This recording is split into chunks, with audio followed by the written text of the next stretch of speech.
Turabasuje mwese mukurikira ibiganiro byacu, twizere ko mumeze neza cyane.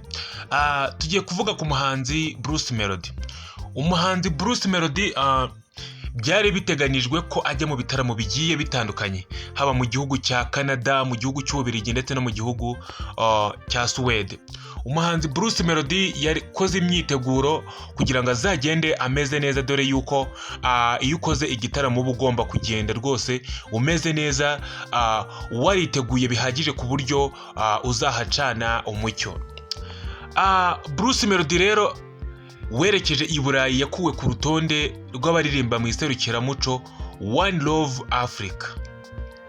Ntawamenya ngo byagenze bite, ntawamenya intandaro y'icyatumye akurwa mu iserukiramuco One Love Africa. Ku nkuru dukesha Igihe, reka tubabwire uko yabyanditse.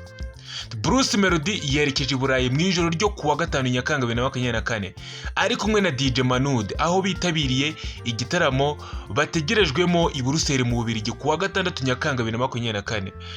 Ubwo Bruce Melody yerekezaga i Burayi, yabisikanye n'itangazo ritunguranye ryavugaga ko uyu muhanzi yakuwe ku rutonde rw'abagomba kuririmba mu iserukiramuco One Love Africa riri kubera muri Suwede.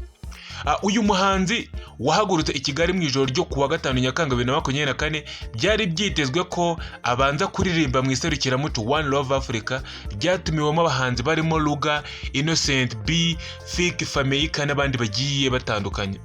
Nta mpamvu iyo ari yo yose yatangajwe yatumye Bruce Melody akurwa ku rutonde rw'abatarama muri iri serukiramuco yakuwemo ku munota wa nyuma. Ntawamenya uko byagenze. Ku rundi ruhande, uyu muhanzi ategerejwe mu gitaramo kigomba kubera mu mujyi wa Buruseli mu ijoro ryo kuwa 6 Nyakanga 2024. Ni igitaramo cyateguwe na Position Production, aho Bruce Melody azahuriramo n'abarimo DJ Manud na Princess Flo. Ni igitaramo Bruce Melody agiye gukorera i Burayi mbere yo kwerekeza muri Canada, aho azataramira muri Nzeri, kugeza Ukwakira 2024. Uyu muhanzi rero Bruce Melody amaze kumenyekana hirya no hino ku isi, dore yuko ari ibitaramo byinshi akomeje kugenda yitabira ku mugabane w'i Burayi.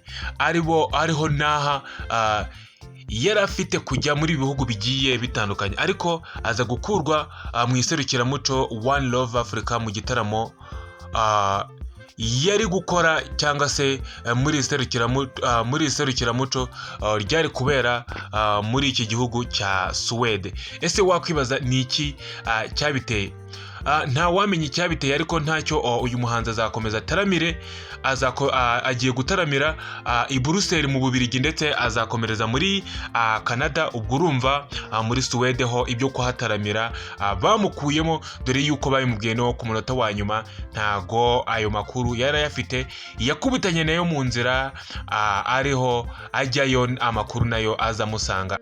Bruce Melody ari kuzataramira mu bihugu bitatu, aricyo Suwede, Ububiligi ndetse no muri Canada. Ubwo azajya mu bihugu bibiri, aribyo Ububiligi ndetse na Canada. Tuzakomeza tubakurikiranire icyateye kuba Bruce Melody yarakuwe mu gihugu cya Suwede. Mwakoze kubana natwe, mwari kumwe nanjye Bikurumana Noel. Ciao ciao.